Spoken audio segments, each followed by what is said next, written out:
people have a lot of information. I would say internet is the culprit. Nicotine, no doctor would ever endorse nicotine. People can vote at 18 but can't decide whether they can consume the drug at before 21. Exposure to all these addictive substances happens at a tender age of 12 to 14. The first thing I would say that people have a lot of information, okay, which 20 years back it wasn't there.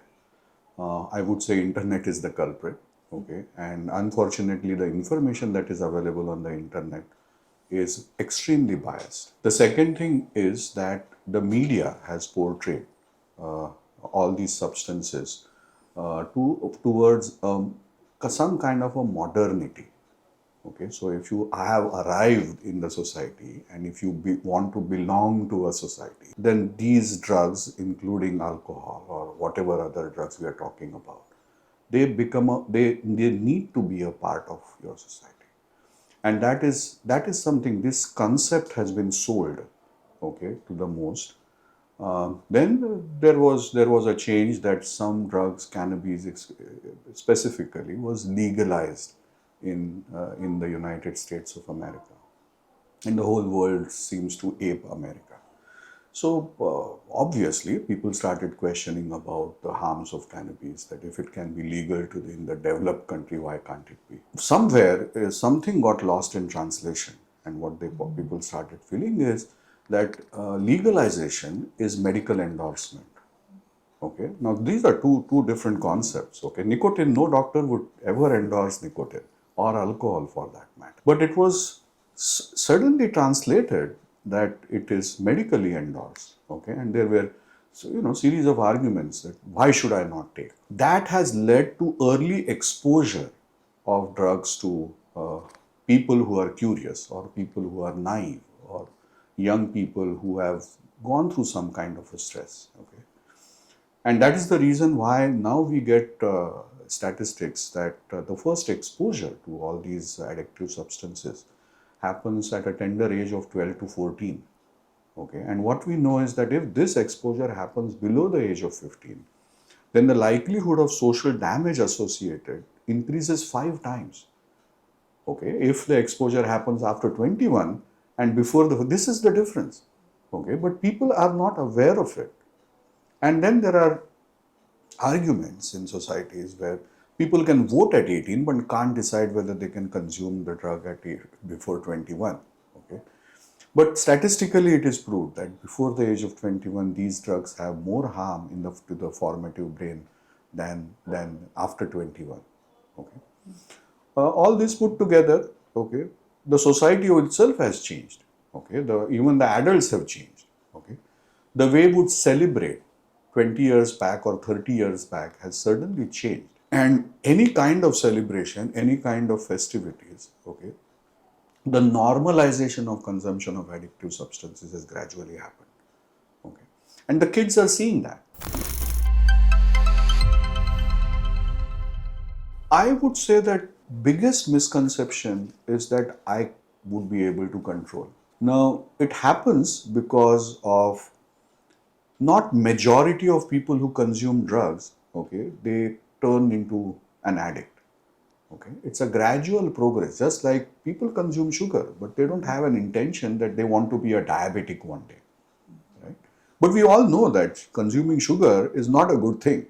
Okay, but still people consume sugar and not necessarily they would have diabetes. So even with drugs, the likelihood of the disease process changing the brain to addictive tendencies, okay, is less. Okay, with nicotine, it is nearly half of the people. With cannabis, it is about 40% of people. Whereas with alcohol, it is 3 to 5%. Okay, but when you take it to the population, imagine in a 140 crore country, okay, if the alcohol consumption is between 30 to 40%, and of those 30 to 40%, 3 to 5% are going to turn alcoholics, it's still a big number. Okay, so what we know is that nearly, and yearly, world over, nearly 80 lakh people die of nicotine, 20-25 lakh die of alcohol. And all these other hard drugs put together, they kill about 25 lakhs. So about 1.25 crore people die every year for so many years. Okay, and I asked this question: how many people died of COVID? And my goodness, we had such a calamity. But these drugs are killing so many people every single year. But we usually take it very lightly. Okay, consumption होता है, young people है, लड़का है, young generation है, that's the way they enjoy. Okay, we normalize it. Okay, so that's what we need to know. Okay, every other person is doing it. No, not every other youngster is doing drugs. Okay, it's in the pockets that you find that everybody starts doing it, because the society becomes more permissive and people keep sharing information with each other. Young people share information with each other, and the curious minds, the risk taking minds. Okay, so I know that, youth, all of us take risks. Okay, unnecessary risk, all of us do that, but this is a risk which can really affect long term. Okay, and that's the reason I believe that we have to let the kids know about these addictions. Okay, so that's the reason I believe that just say no, no, doesn't work. Just say no, KNOW, okay, works. And that is what evidence-based interventions have proved.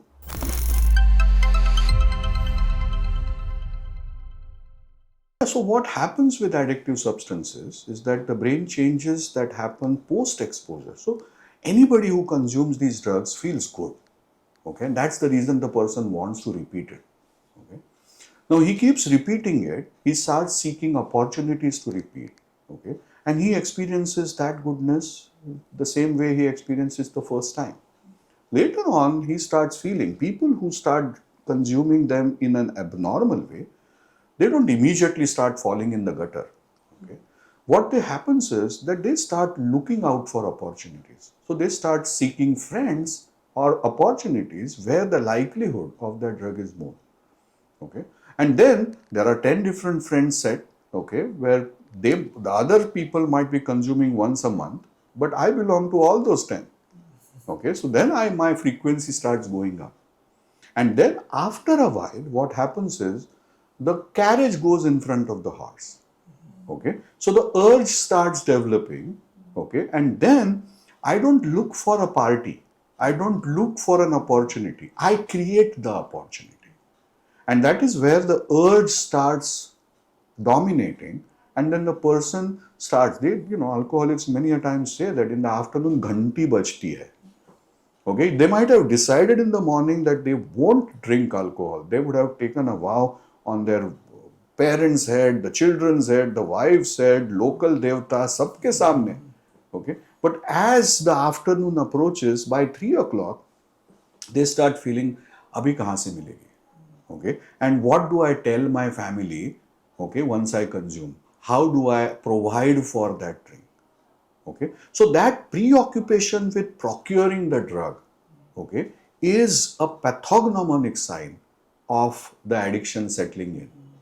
Okay, a simple questionnaire, CAGE, okay, has anybody told you to cut down on your consumption? Okay, yes or no? Whenever a person has told you to cut down, did you feel angry? Yes or no? Have you ever felt guilty after consuming? Yes or no? And did you ever require an eye opener in the morning? CAGE. If any of these questions is yes, okay, then you are going on the wrong track. Okay, so you need to watch what you are doing. And it would be preferable in such circumstances to reach out to a mental health professional to find out what is happening in the mind.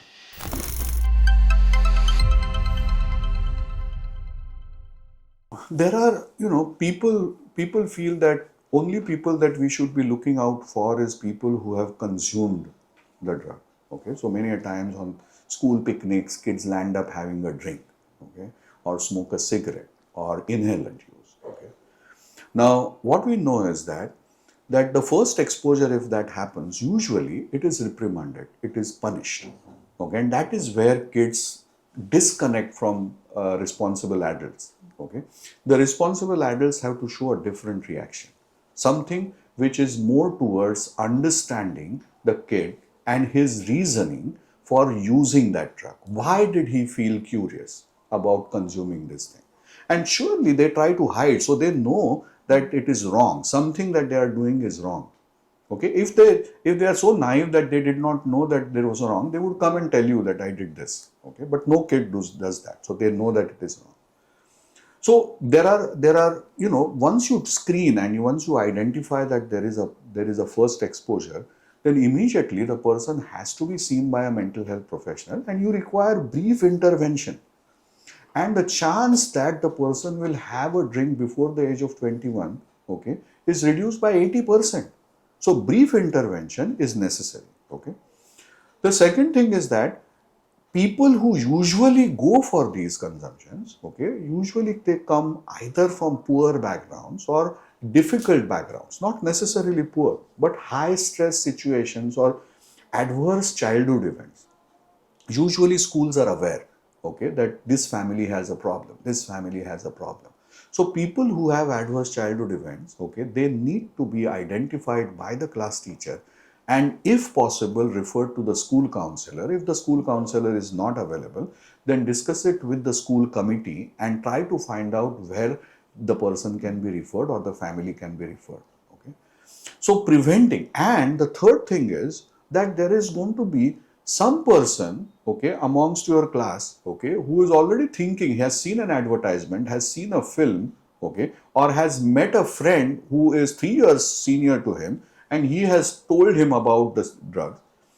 So he has to be made aware. So we say that there is universal prevention programs, okay, universal dissipation of the real knowledge, okay, information about these drugs, okay, that is something that is essential, with identifying high risk kids, okay, and addressing their needs.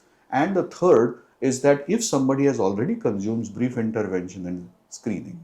Okay, so that these are the ways in which you need to address if things go wrong in a child's life.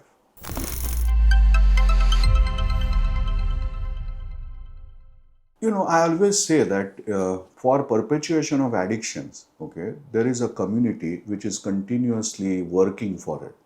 Okay, so there are peddlers, dealers, mafias, and then people who provide these drugs in the societies when they are banned, prohibited substances. Okay, so there is a whole community which has money as their vested interest. Okay, so obviously for perpetuation of addiction, if there is a community that is needed, so obviously to prevent the addictions in the community, you require a well-knit community. So we call them community coalitions against addiction. Okay, and schools are the most important places because nearly 50% of kids, primary about 90%, 95% kids get into school. Okay, I'm talking about Maharashtra. Okay, so 95% of kids get into school up to primary. It is only after 4th standard that attrition starts. Okay, and in spite of that attrition, about 30 to 40% still reach the 10th standard. Okay, so we have to have some kind of dissipation, knowledge, information dissipation program, okay, which can be bound in the schools. Okay, now that can be implemented through the schools. The question arises, what do you do with the 50% who are out of reach? Okay, so we have to deal with NGOs, okay, wherein these kids, okay, where do we find them? That's the challenging part. Okay, now that challenge is different and has to be tackled at a different level. But we know for schools, okay, nearly 40% of kids still attend schools. Okay, so even if you are able to save those 40% from the menace, okay, it's a great achievement. The program that needs to be followed is called PROSPER, promoting school, college, university partnerships in enhancing resilience. Okay, so where school becomes the primary healthcare center, okay, wherein you try to understand the kids who are vulnerable, try to work on their strengths and try to support them in their weaknesses. Okay, provide them with socio-emotional learning, okay, and basic information about drugs and how they can probably differ the first exposure as late as possible. Okay. The only thing is that such a program has to be scalable, okay, because kids interact with each other at various platforms now. Okay, it's not only the school, but it could be a tuition class, it could be a football ground, it could be some kind of music coaching, okay, or internet or social media. So in all these platforms, okay, there has to be a presence, because there is a presence of addictive substances in all these platforms. So obviously there has to be a counter presence of good thought, okay, in all these platforms. So how do we do that? Through promoting college partnerships, okay. And what do? You have to enhance their resilience. Resilience for what? To be to keep themselves away from those lures. Okay, so that is what we have to do, and we call this program NIDR. Okay, nicotine, internet, drug, alcohol, rethink. Okay, so that's the program. It's a community coalition of like-minded people, which is a not profit, no profit. The only profit is healthy kids. Okay, and I'm sure those who are listening would agree that that's the wealth of the nation. Okay, so we just have to focus on getting the like-minded people together in such community coalitions which work towards enhancing resilience of the kids.